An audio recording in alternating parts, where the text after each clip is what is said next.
Asaf está escribiendo en este salmo, que es el Salmo 77, cuando está atravesando una situación que lo deprime, que lo acongoja, que lo entristece.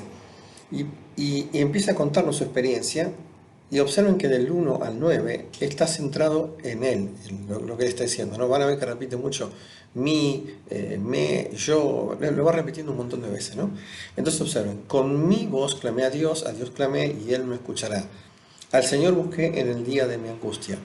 Alzaba él las manos de noche sin descanso, mi alma rehusaba consuelo. Acá vemos la angustia que él tenía, ¿no? Él sabe que puede orar a Dios con su voz, que no tiene que hacer algunas otras ofrendas extrañas, sabe que Dios lo escucha. El problema es que él no está escuchando a Dios, ¿sí? Después dice que lo hizo durante la noche, dice que lo hizo sin descanso, dice que no podía recibir de otras personas palabras de consuelo por la tristeza que lo angustiaba, o sea que ni siquiera podía dormir, ¿no? Versículo 3 dice, me acordaba de Dios y me conmovía, me quejaba y desmayaba mi espíritu. Esta frase es importante, ¿no? Porque él dice, yo trataba de ver y de pensar en Dios y eso me conmovía, ¿no? Me producía una conciencia intranquila, había algo en él que no lo dejaba descansar. Obviamente todo esto lo llevaba a quejarse de Dios, a quejarse por la falta de respuesta supuesta de Dios, y también desmayaba en mi espíritu es que le faltaba el ánimo, lo que en el lenguaje actual llamaríamos casi una depresión, ¿no? Esto obviamente hacía que no pudiera descansar, pero observen la frase, dice, no me dejabas pegar los ojos. O sea, la Biblia enseña que el descanso lo da Dios y dice que Dios le había quitado este privilegio, esta bendición también. Y estaba hasta tal punto quebrantado que ni siquiera podía expresar con palabras su dolor porque termina diciendo y no hablaba. Pero en esa situación de angustia y de tristeza, dice el versículo 5, consideraba los días desde el principio, los años de los siglos. Me acordaba de mis cánticos de noche, meditaba en mi corazón y mi espíritu inquiría. En esa situación de tristeza y de angustia, en un momento cambia ese enfoque y empieza a decir, yo me acuerdo de lo que Dios hizo en mi vida, cómo desde el principio me guió, cómo me ayudó, cómo en algún momento de mi vida yo cantaba, y escucho otra vez la frase, de noche, en lo mismo que ahora no podía descansar, y en esa situación empezó a pensar, y hay algo increíble que él hace, él dice, mi espíritu inquiría, es como que él se autoaconsejaba, él se empieza a hacer preguntas con respecto a Dios, ¿no? Y estas preguntas las tenemos en el 7 y en el 8 y en el 9 que a veces son verdades bíblicas que deberíamos nosotros apropiarnos y hacer meditar en ellas, ¿no? Cuando dudamos de Dios. Y dice, miren las preguntas, versículo 7, ¿desechará el Señor para siempre y no volverá más a hacernos propicio? Él sabía que la respuesta a esto era, obviamente que no, que era imposible. Dios nunca va a desechar, ¿sí? Y obviamente hay periodos en los que eso es lo que él sentía, pero Dios tenía alguna razón, algún motivo para esto, y después que esa situación se corrigiera, si era pecado, si era falta de convicción, falta de fe en él, Dios volvía a tener relación perfecta con ello, ¿no? Miren la siguiente frase en el 8. ¿Ha cesado para siempre su misericordia? Imposible, Dios no cambia. La siguiente frase. ¿Se ha acabado perpetuamente su promesa? Otra cosa que es imposible, porque Dios es fiel.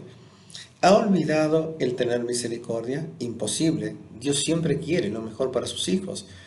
¿Ha encerrado con ira sus piedades? Dios puede estar enojado y ese enojo impedir que derrame algo de bendiciones sobre sus hijos. Tampoco, porque Dios no tiene la ira del hombre explosiva, sin sentido, sin lógica, ¿no?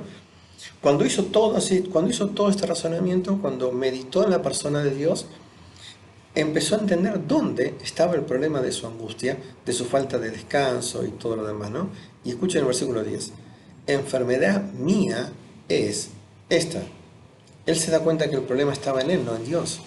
Que la razón de la situación en la que estaba, había algo que examinarse y él dice, es mío el problema. Y entonces dice, traeré a la memoria los años de la diestra del Altísimo. La diestra del Altísimo es referencia al poder. Los años es una contraposición con el día de mi angustia. Y dice el versículo 11, me acordaré de Jehová, sí haré memoria de sus maravillas, de tus maravillas antiguas. Él empieza a reflexionar y dice, vamos a pensar en Dios. Y dice, voy a mirar primero tus obras y me voy a dar cuenta que esas obras son maravillas asombrosas que me sorprendieron y que no solamente me sorprendieron, sino que fueron a favor mío. Versículo 13. Oh Dios santo es tu camino, siempre el obrar de Dios es bueno. Y otra frase que nos debe sorprender, ¿no? No sorprender, sino en la boca de Él, ¿no? Dice, ¿qué Dios es grande como nuestro Dios?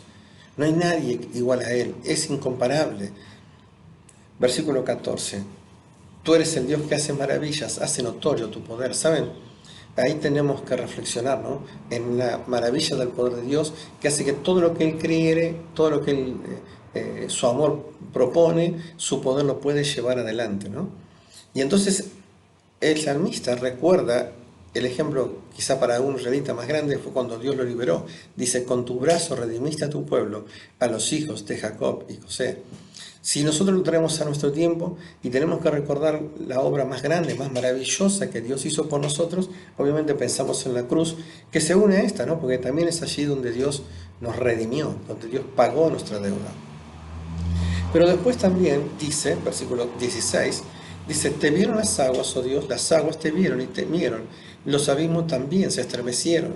17 y 18 dice, las nubes echaron inundaciones de agua, tronaron los cielos, discurrieron los rayos, la voz de tu trueno estaba en el torbellino, tus relámpagos alumbraron el mundo, se estremeció y tembló la tierra.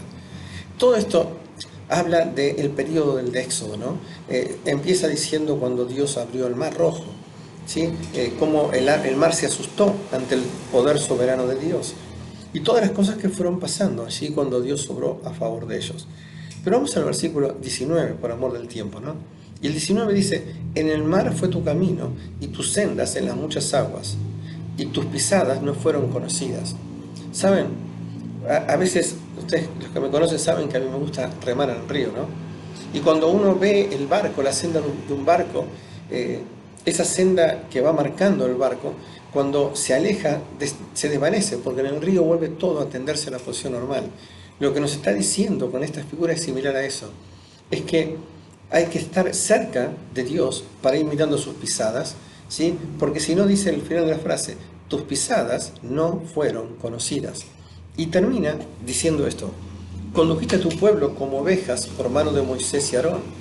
Entonces, lo que hay que entender acá es que Él está reconociendo que deberíamos ser como ovejas, que tendríamos que aceptar el señorío de Dios, de Cristo como líderes, y obviamente, en el caso del ejemplo, a aquellos hombres que Dios pone como líderes de la iglesia, obviamente puestos y conducidos por Él con su palabra. Entonces, si uno quiere resumir lo que este salmo dice, él empieza hablando de una situación angustiante que tiene, de una situación de tristeza, de dolor, porque quizás no estaba escuchando la voz de Dios, y entonces como que eso le perdió la tranquilidad. Y cuando reflexionó y se autopreguntó, se dio cuenta que Dios no cambiaba. Entonces, si Dios no cambia, el problema tenía que estar en Él. Y eso lo llevó a recordar el amor de Dios, la grandeza de Dios. Así que, y en el medio de todo esto, al final en un momento dice esto, miren, déjenme buscar un segundo. Versículo 11 y 12. Me acordaré de las obras, haré memoria, meditaré en tus obras, y escuchen esta frase, y hablaré de tus hechos. Esa parte es importante. Es pensar, recordar y compartirlo con otros hermanos. Y juntos, entre todos nos ayudamos, nos fortalecemos y podemos mantenernos fieles siguiendo la senda de nuestro Dios. ¿Sí? El Señor les bendiga. Amén.